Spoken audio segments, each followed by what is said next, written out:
Tommy's the kind of person who makes every room worse the moment he walks into it. We meet him late at night, out in the city with his girlfriend Gabby and a group of friends. They are drinking, they are taking drugs. Tommy is already in a state before the night even really starts. He slaps a bouncer at a club just because the line is moving too slowly. His friends have to pull him away before things get really bad. But pulling Tommy away from trouble only moves the trouble somewhere else. They go to another club, then another. Tommy keeps pushing Gabby to take drugs with him. She keeps saying no, so he finds someone else to party with. He dances with another girl.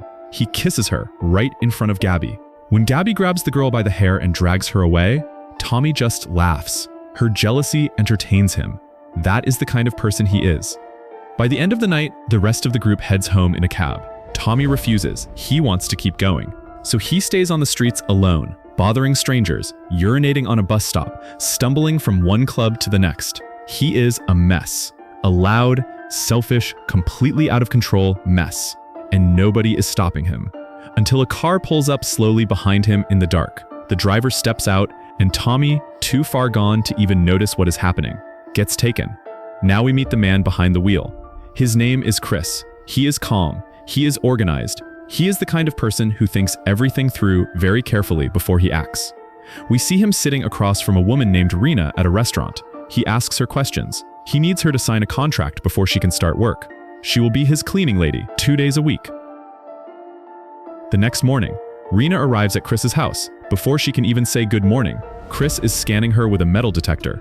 Her phone goes straight into a safe. He reminds her about the agreement she signed. There are non-standard tasks involved. She will need to be flexible. Chris lives with his wife Catherine and their 10-year-old son Jonathan. Catherine barely speaks when Reena arrives. She walks through the room and disappears. Chris explains she is particular about the house. Everything must stay exactly as it is, nothing out of place. He takes Reena on a tour, the kitchen, the living areas. He explains they only use eco-friendly products, nothing chemical, nothing toxic. He even mentions it is a zero-waste household. Then he takes her to the cellar. She is not ready for what she finds. Tommy is chained to the wall, sleeping on a thin mattress on the floor.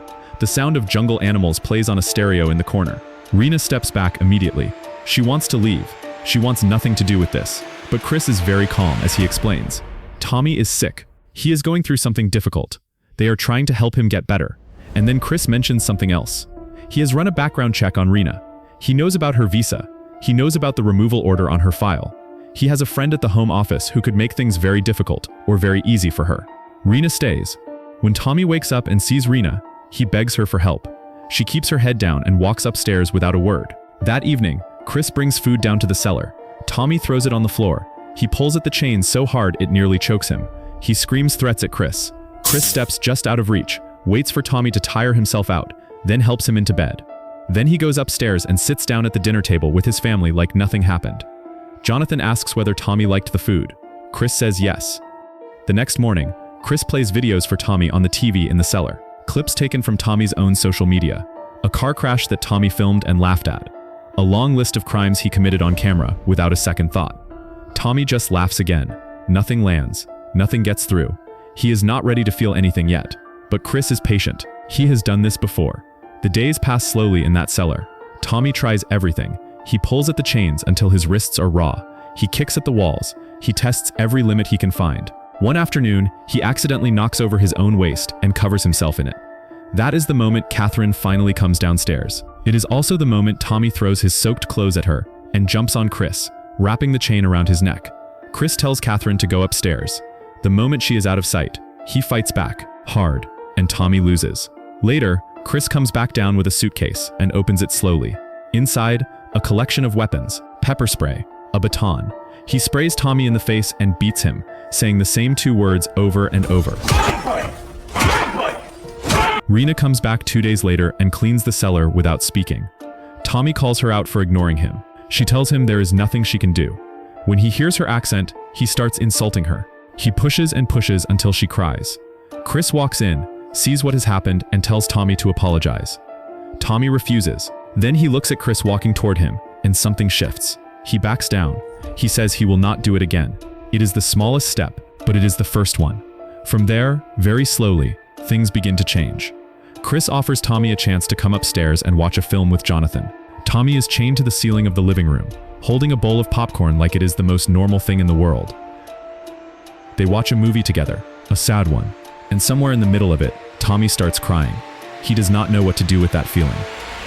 But something has cracked open. Tommy makes a decision. He is going to play the game. He apologizes to Catherine.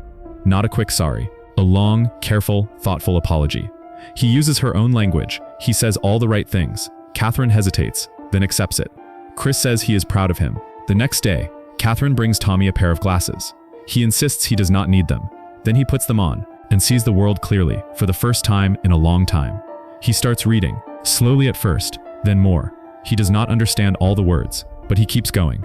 Chris helps him. In exchange for finishing each book, Tommy gets a non-alcoholic beer. It becomes a routine. A strange, locked up, chained-to-the-wall routine. His world gets slightly bigger. The chain gets longer. A railing is installed so he can move through parts of the house. Catherine gives him a small bell, a sign of trust. Jonathan visits more often. They talk. Tommy tells Jonathan stories, leaving out the worst parts. He notices a table in his room, with words carved into the surface. He wonders about it. He asks Jonathan who used this room before him. Jonathan is about to answer, when Chris calls him away. Tommy stores that question somewhere, and keep going. One afternoon, Reena comes to clean, and Tommy notices she looks frightened. She tells him she is being followed. The man who trafficked her out of her home country has found her again. That evening, Catherine invites her to stay the night. Chris uses the situation to ask Tommy and Reena for a favor. He wants help planning something romantic for Catherine. He knows he has not been paying her enough attention. They set up a dinner in the garden. Reena serves. Jonathan plays music. Chris and Catherine dance. Tommy watches through the window, and for a moment, something on his face looks almost soft. When Reena comes inside, Tommy quietly asks her for a knife. She does not give him one, but she opens a kitchen drawer and walks away. Tommy stretches as far as the chain will let him. Not far enough. He uses his feet to nudge the drawer further open. He gets a skewer. He hides it in a plant pot and says nothing. The next morning, Chris leaves for work. He does not notice a car parked just outside the gate. Men get through before it closes. They find Catherine and Reena in the garden and start speaking a language Reena recognizes immediately. She cries. She apologizes to Tommy. These men are her family. She has to go with them. Tommy tries to fight them off. They are bigger and there are more of them. They beat him and take Reena. When Chris comes home and hears what happened, he goes to Tommy and gives him a beer. He says he is proud of him. He fought like a man. He protected the family. He talks about installing a security system together, like father and son. That night, Tommy sits quietly in his room. He takes a piece of chewing gum. He presses it carefully inside the bell so it cannot ring. Then he stands on a pile of books, reaches the lock, and enters the password Reena whispered in his ear. The lock opens. He goes downstairs. He finds the skewer in the plant pot. He uses it to break the railing and free the chain. It makes noise. Chris wakes up. He comes downstairs with a gun. Tommy breaks a glass over Chris's hand and takes the weapon. He tries the front door. Locked. Chris stays calm. He tells Tommy to stop. Then he sees the gun pointed at him, and for the first time, he looks nervous. Catherine appears at the top of the stairs. She tells them both to be quiet. Jonathan is sleeping. She walks down slowly and takes the gun from Tommy, like she is taking a toy from a child. Tommy shouts. He says he wants to leave. He wants to be his own person. He wants his life back. And then Catherine makes a mistake. In the heat of the moment, she calls Tommy by a different name, a name she used to use for someone else. Charlie.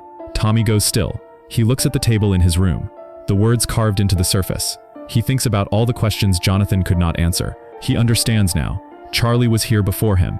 Charlie was the previous one, and something happened to Charlie. Tommy tells them he will never be Charlie. He will never be what they want. Chris opens the front door. He looks at Catherine and says quietly that he does not want a repeat of last time. Catherine hears those words, and something inside her breaks completely. She turns the gun on herself. Chris grabs her hand just in time. Tommy runs. He collapses on the road not far from the house. Sometime later, Tommy is back home. A detective sits across from him. While Tommy was in the hospital, he mentioned a family who kept him. Now he takes it all back. He says he was confused. Side effects from medicine. He claims he spent the last several months out and about with his best friend Jonathan. The detective does not look convinced. Then Tommy finds out something that hurts more than the chain ever did. When he went missing, his mother did not go to the police. Gabby did.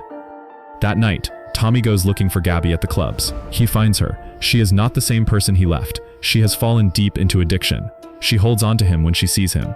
He stands there for a long time, thinking. The next morning, he packs a bag and leaves without saying a word to his mother. He meets Gabby. They get in his car and drive, for hours, into the countryside. Tommy asks her to trust him. Then he puts her to sleep. He covers the car in fuel. He sets it on fire. He carries Gabby in his arms, all the way to Chris's house. He rings the special bell. The gate opens. The family is waiting at the door, smiling, happy to see him. Tommy walks in, and that is Good Boy. If this recap made you think, hit that like button and subscribe for more. Drop a comment below.